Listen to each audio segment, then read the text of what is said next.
I'm Kathleen Cohen. I'm an experienced strategist. I have a consultancy called the Collaboratorium. I'm a part humanist, maybe sometimes a tech futurist, and often I've been sort of thrown into location-based entertainment, themed attractions as my work. So by the end of my talk, hopefully there's a 10,000-foot view how I've sort of pulled back the lens on how I look at digital twins and virtual beings and virtual humans. And thank you to ETC for including me here because it's such a great group of people. So I'm going to start with a little bit of a family story. This is very different than some of the talks, but I think it's relevant. So our family came here to Los Angeles at the turn of the century. My great-grandfather was a symphony conductor, and Sid Grauman had actually summonsed him to come here and open up his silent movies with a full orchestra in the pit. The movie The Artist is very on par with that. As a matter of fact, I'm like, why didn't they call our family? We should be in this. Anyway, it was the $1 Million Theater in downtown Los Angeles, and I hope one day that I'll be able to actually resurrect the Silver Nitrate films and have a big event there. But I'm going to fast forward 80 plus years. It's October 2002, 17 years ago, and it was my sole job to give my grandmother, Ann Gooderson Cohen, a proper burial, which was going to take place at Hollywood Forever. And show of hands, everybody has been there for everything in LA. If I give this talk somewhere else, everyone's like, what is Hollywood Forever? I'm like, you haven't lived. Anyway, so Bugsy Siegel, buried there, who created Las Vegas, part of Las Vegas. Also, Rudolph Valentino, the heartthrob of the silver screen, Johnny and Dee Dee Ramone, more recently Chris Cornell. So 60 years ago, my grandmother's husband bought plots, and he was much older than my grandmother. And I'm sitting in the funeral offices, and I'm talking to the funeral director, and she says to me, okay, I just want to let you know that we're the production offices for 6 Feet Under, and we have a shoot going on, so we can't bury your grandmother for a while. And I was like, you know, we're Jewish. We have 3 days. That's it. She's got to go in the ground. So she said, well, this is what we can do for you in 3 days. We can actually put a music video together for you. We could do a whole production of her life. And imagine when your family comes, it'll be sitting in 4 rocks around the park, and it'll be a video that you all can share. Does that work for you? And I was like, no, it doesn't work for us. We have to actually bury her. And then with a straight face, like, she goes on to say, one more thing. Do you want us to grab her DNA when we prep her body? And I was like, what? It's a good idea. You should have her DNA. I'm like, was that on the sign out front? Is that what you guys do from now on? You know, you guys capture DNA here? What else do you do upstairs? Anyway, it was 2002, right? 17 years ago. I mean, that was like the uncanny valley of funeral requests back then. It was like, you know, do you want our ashes for takeout too? I'm like, what the hell is going on here? Anyway, in 2002, Minority Report had just come out. And if you remember, aside from Steven Spielberg convening a futurist convention at the time in order to have that live up to what it does today, the Nokia phone had just come out, and they were just showcasing the feature on it, which was a camera. So, you know, to put this in perspective, do you want to capture your grandma's DNA? We're using a feature phone that just got a camera for the first time. You know, I'm like, it's all relevant when I think about it now as far as physical and virtual beings and our likeness in the near future. But I didn't know what to do with that. By the way, I didn't get her DNA, and I'm pissed about it. So anyway, because everyone always says, did you get it? I'm like, no, didn't. But anyway, so, you know, here we are in Hollywood, who's summing it up for us in 2013 when this movie came out. Show of hands, who has seen the Congress? So this was great.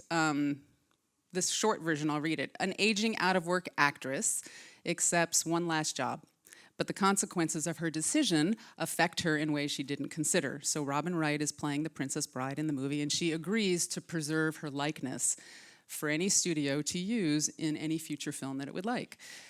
But she can personally not work any longer, only her likeness can. So I remember back, I was part of the original DreamWorks Interactive team. We did Medal of Honor. That's what we were most known for back then. And I remember EA and other folks everybody signing the rights away with media not even created in the future. And of course, we all know this, but back then it was like, wait, what? You know, what are we doing? But this begs a big question, which is, is giving up one part of myself in exchange for freedom really in another domain worth it? And that's what resonates here. Is my likeness of more value than my real self? So with regards to agency and ownership, this really points to that. So of course, with that respect, meet your digital twin.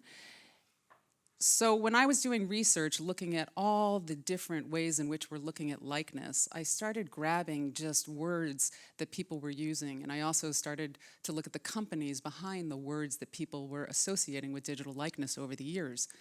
And to me, this was really strong when I started putting pictures to the words. You know, we're sitting in a moment where we as humans are the product now. And where I look at this is, all of us are being body shopped for parts. All of our habits, all of our facial expressions, our behaviors, our signature sort of dance styles, obviously in Fortnite, our Hollywood stunt moves, our walk strides, it keeps going, all of it potentially up for grabs very soon. So that begs the question, what does it mean to be alive today? So these 12 examples of different companies, and of course some familiar here, very local, with their different human products are all coming to the same table. Everybody's coming to the same table trying to understand digital likeness and some kind of solution to it.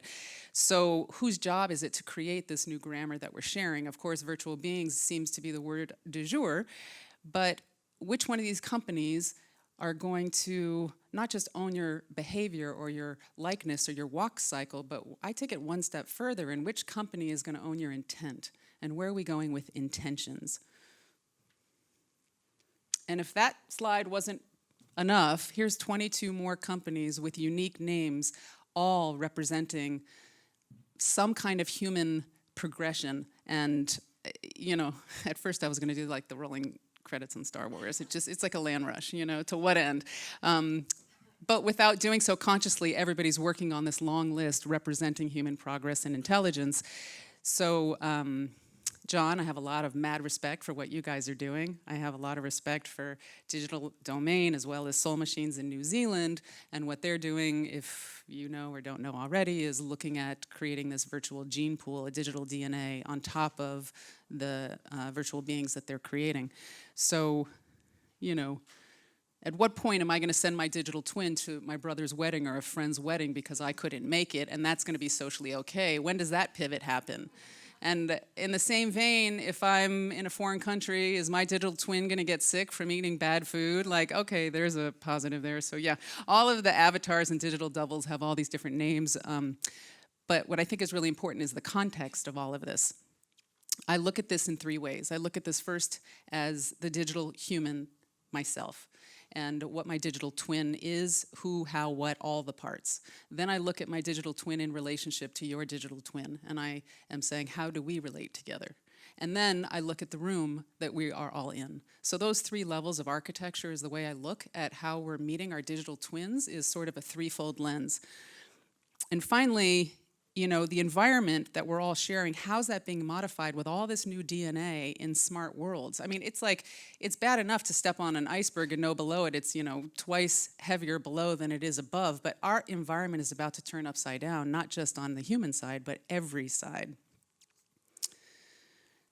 So are folks familiar with 116 cameras, this documentary? So it has a little bit of USC tied to it, just a little. So this is Eva Schloss. She's a Holocaust survivor. She's a peace activist. She's a speaker. She's also the stepsister of Anne Frank.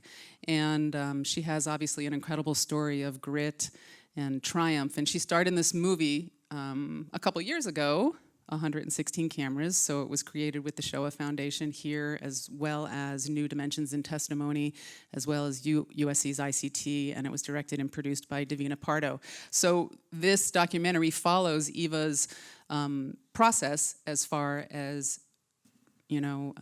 capturing her future legacy in an immersive living hologram, if we want to call it that. But how soon is it going to be that we're going to go into the metaverse, sitting around at home with our family and pull off the shelves, a dialogue that we want with an ancestor? I would love to be able to have done that with my great-grandfather. My grandmother, I was by her side. I know everything, and it would be great to be able to share that with family. So think about it for social relevance, though. Think of the potential, especially with all of places of worship under attack that we see in social media. Imagine I log on and I summons Eva to ask me how to cope with what's going on and how do I handle it, and she gets to share with me, based on what was captured on a light stage with her 2,000 questions, what it was like for her. So the social relevance of this is super important, but then the question I say is, what happens, because Eva's alive, what happens when she passes, and where does AI and machine learning kick in?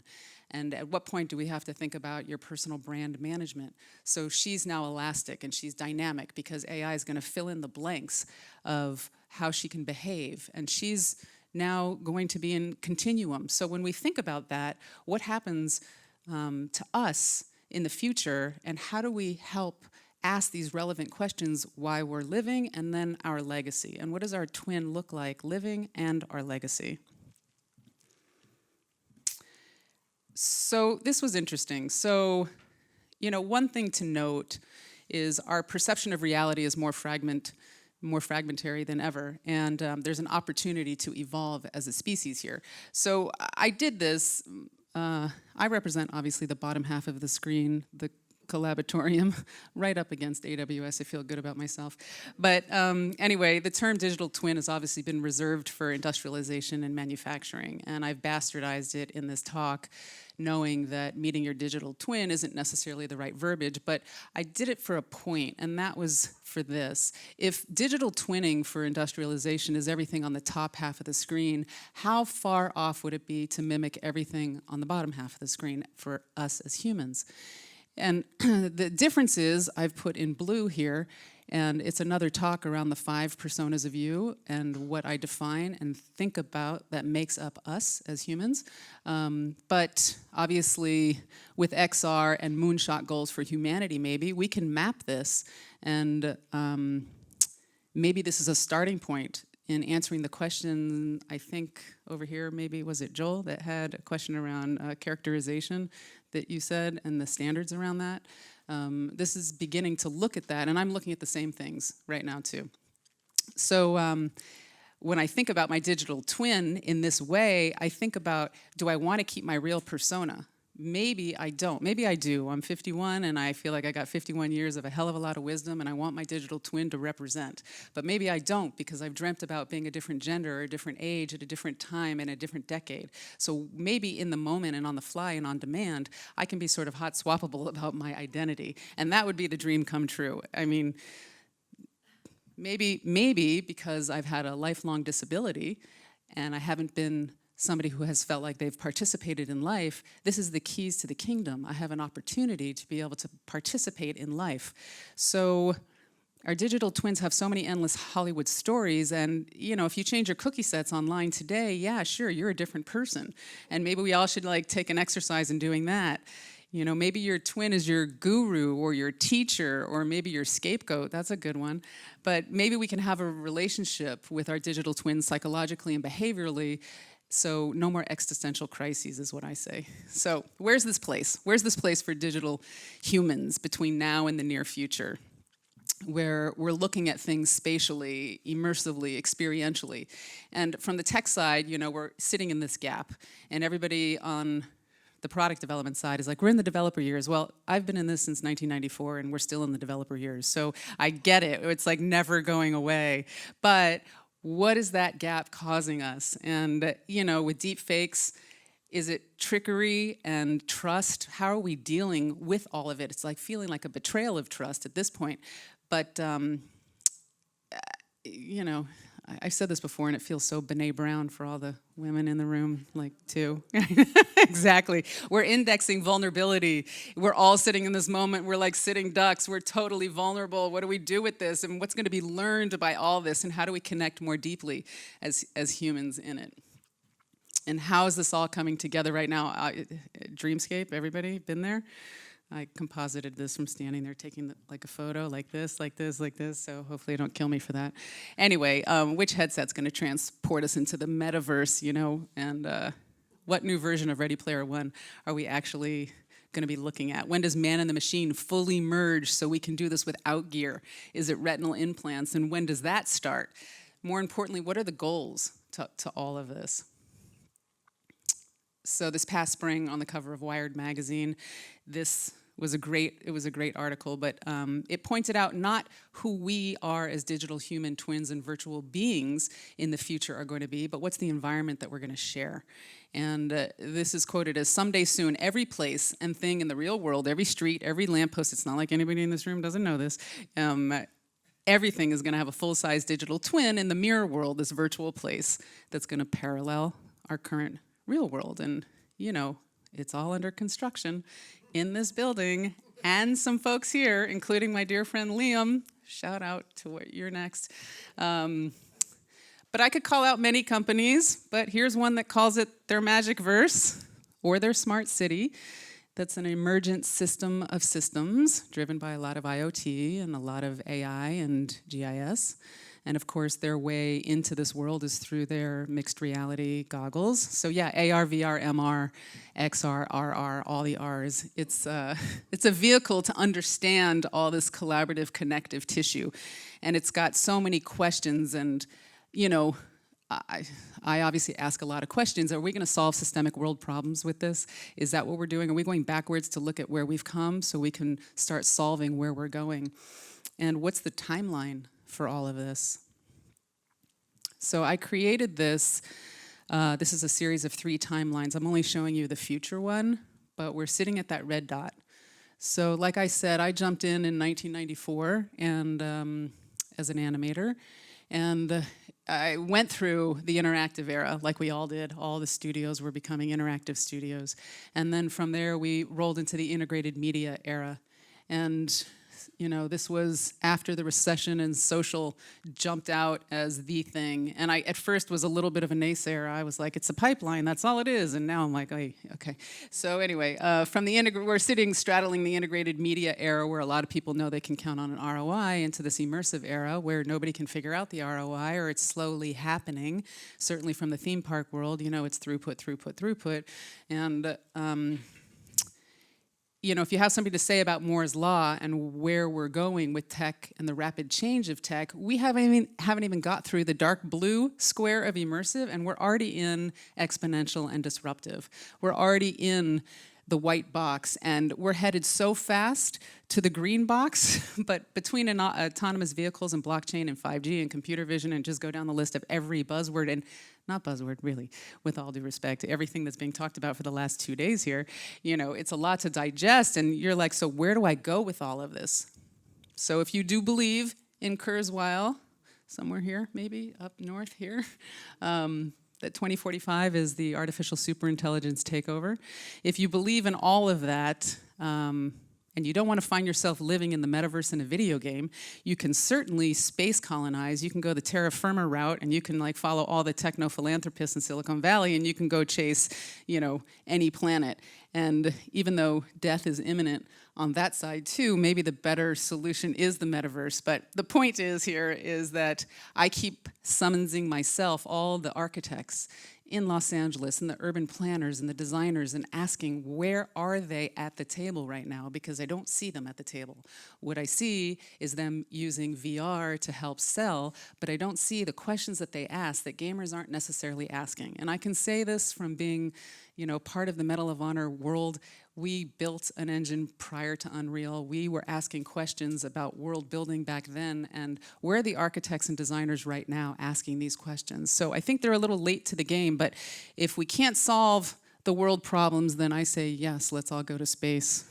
So the point is here is that it's all 26 years away. So that's a harsh reality. I don't know what everybody was doing in 1993, but that's the timeline 26 years backwards. So 1993 to today, wherever you were, I was living in New Orleans, and I was very happy. I was very happy there. But anything that you've done from 1993 today is the same timeline to give this sense of it's a critical period ahead. And also it's the most creative period ahead ever. So we're gonna live through this, or your kids are gonna live through this, or your kids' kids are gonna live through this. So think about it from their lens. And there's certainly conditions to all of this. It could all look like the hyper-reality video for the last 3 years that everybody, I'm sure, has seen. Anybody that calls me and wants to do something remotely advertising in the metaverse or an immersive world, I'm like, nope. I'll just send them the hyper reality video. I'm like, this is what you're contributing to.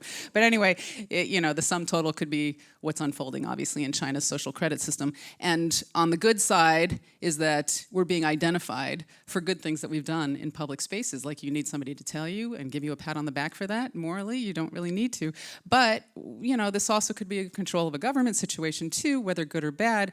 But we're all being gamified. We're all being gamified in a public place. So who do you think in America currently owns your face? And when I started my consultancy, I had left Disney, and I'll never forget this. People said, what are you going to do? And I said, I'm going to start a consultancy. It's going to be advancing technology in public spaces. And people were like, so you're in surveillance? Is that what you're doing? I was like, no, I've seen the light. Hasn't anybody seen this? And everyone's like, no, good, you're creative, that's great. But Anyway, so who do you think owns you in a virtual space, much less a public space under surveillance? And, even the aging app that has happened last month, you've given up your rights to who you think you are 50 years ahead to people you don't know. And what is that even gonna look like? So this is the moment. I come at this the glass half full. I know a lot of people come at this with the glass half empty. I know there's a Hunger Games version of this talk going on every minute somewhere, and I get it, and that's fine. But the whole point is that our decisions right now are going to be able to enable us to either bridge or broaden a lot of gaps.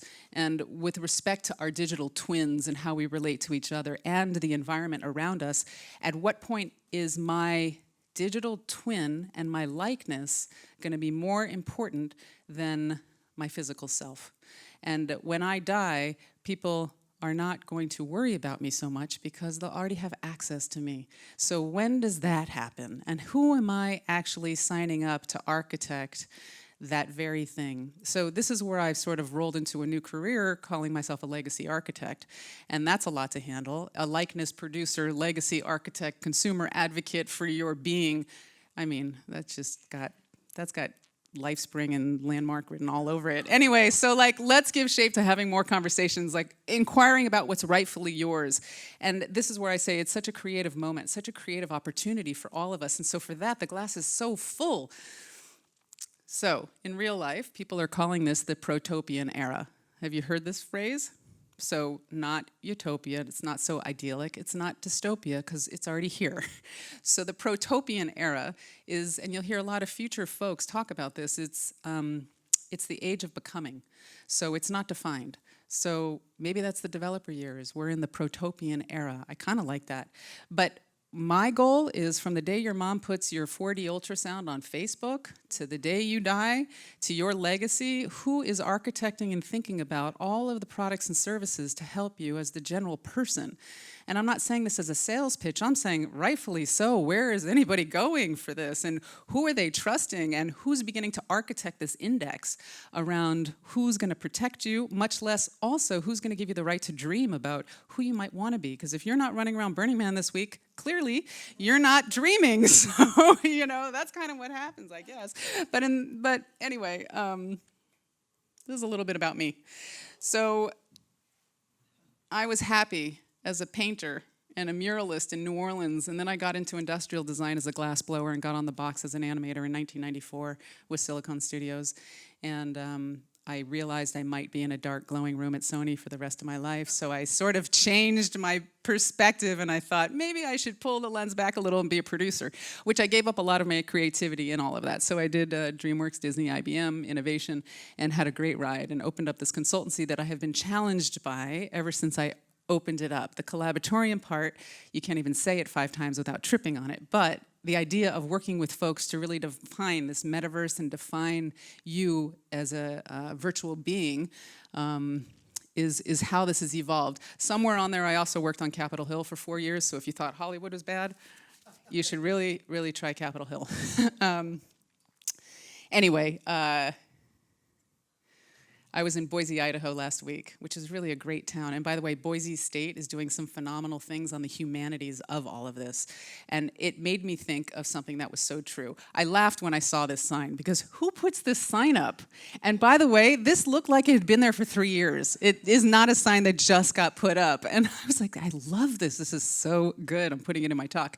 But the point being is that what I care about is every young AI engineer is paired with a behavioral psychologist, with a cultural anthropologist, with a sociologist, even philosopher, before any AI engineer up in this building or anywhere is creating an algorithm about me. And who is pairing the humanities around this? And I know it's happening, and I know we're all talking about it, but you know, virtual beings, it's supporting the idea that we don't realize how biased we are until AI shows up right in our face, a big mirror.